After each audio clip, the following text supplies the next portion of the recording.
Another day, another sewing project na magagawa. Ngayong araw nga mga ka-soulmates ay samahan niyo ako at gagawa ako ng order sa akin ni Sis Campo. Ang gusto niyang kulay ay yellow-green daw na may color yellow na mga bulaklak. Isang set nga pala yung pinapagawa niya sa akin na 3-in-1 ring curtain. Nakat ko na nga pala yung mga tela kagabi kaya naman mananahi na lang ako ngayon. Bubuksan ko lang ng konti yung bintana ko at kukunin ko lang yung mga sinulid na nakasulot sa makina para palitan po ng gagamitin ko ngayon.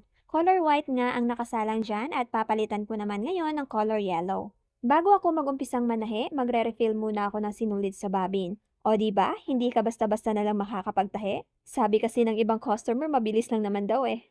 Akala lang pala nila. So ayan, pagkatapos mag-refill ng sinulid, isusulot na po natin yan sa ating mga makina. Pagkatapos niyan, makakapagtahi na po tayo. Ang ginagawa ko dyan, magkakabit muna ako ng ring dahil ring curtain po ang order sa akin. Pinagsasabay-sabay ko na ang pagkabit ng ring at pinagsasabay ko din ang pagtupi nito para isang gawaan na lang. Dahil nga brown out dito sa amin, inabot ako ng gabi at itinuloy ko na lang yung ginagawa ko kahit gabi na. Nang dinalaw naman ako ng antok, syempre di natin pwedeng pilitin na lang ang ating mga katawan dahil yan po ang puhunan natin. Kaya naman, kinaumagahan ko na lang tinapos yung ginagawa ko after naming umuwi galing sa school ng anak ko. Nung mga oras na nga na to, nagpapainit na ako ng soldering iron para pambuta sa ginawa kong kurtina. Dapat ay mainit siya bago natin gamitin. Kung ganito ang mga ginagamit natin sa pagbubutas ng mga tela, hinay-hinay lang po tayo dahil isang pagkakamali lang, damage na agad ang mga gawa natin. Pagkatapos kong butasan ng mga tela, lilinisan ko lang po yan at ikakabit ko na po yung kanyang mga rings.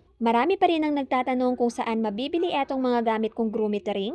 Ilalagay ko na lang po ulit ang link sa ating comment section para di na po kayo mahirapan pa. Matapos nga natin gawin ang ating project as online seller, kailangan po nating i-testing para magka-idea din po ang iba pa nating mga buyers. So, eto na po ang ating 3-in-1 set ring curtain. Pag sinabing 3-in-1, tatlong piraso po yan na pinagdikit. Sa mga nais nga po palang umorder, pa-screenshot na lamang po ako ng mga ganitong sample para naman magkaintindihan po tayo agad. Matapos nating makuhanan ng picture, syempre ibabalot na po natin yan. Ganyan talaga ang buhay nating mga nanay, slash mananahe, slash content creator, slash online seller pa. Maproseso man, kailangan nating gawin. So, sis Kiampo, your order is ready.